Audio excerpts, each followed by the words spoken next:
নমস্কার বন্ধুরা, আশা করি সবাই খুব ভালো আছেন আর অনেক অনেক রান্না করে আপনজনদের অনেক আনন্দ দিচ্ছেন। বর্ষাকাল শুরু হয়ে গেছে, বাজারে এখন ইলিশ মাছের ভিড়। যদিও ইলিশ মাছ খুবই দামি, কিন্তু তবুও আমাদের বাঙালির ইলিশ প্রেম তো রয়েছে, তাই ইলিশ ছাড়া আমাদের চলে না। বড় ইলিশ মাছ খাওয়া না গেলেও আমরা ছোট ইলিশ মাছ দিয়েই ইলিশ প্রেম পূরণ করি। এখানে কিছু ছোট ছোট ইলিশ মাছ নিয়েছি আর নিয়েছি সাদা বেগুন। ইলিশ মাছে নুন হলুদ মাখিয়ে নিয়েছি আর বেগুনগুলো লম্বা লম্বা করে কেটে নিয়েছি। বেগুনগুলো হালকা করে তেলে একটু সোনালি করে ভেজে নেব। খুবই সহজ রান্না। রেসিপি পছন্দ হলে অবশ্যই লাইক শেয়ার করতে ভুলবেন না।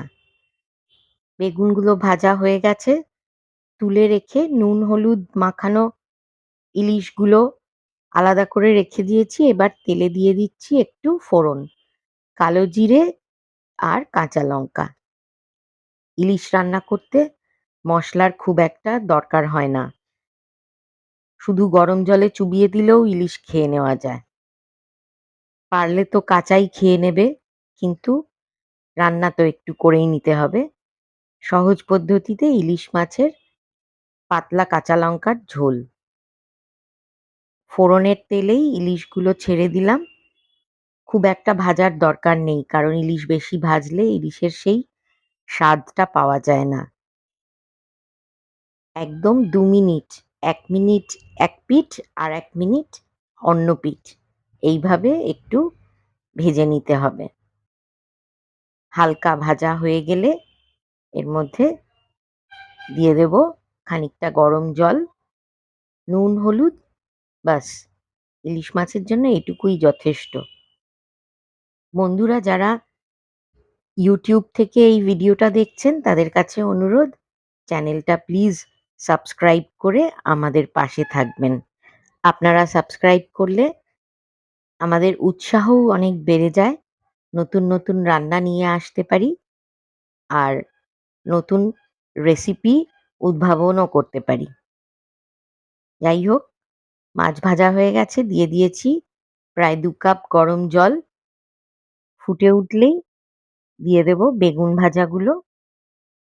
মাছের ঝোল তৈরি, শুধু গরম ভাতের সাথে খাবার অপেক্ষা।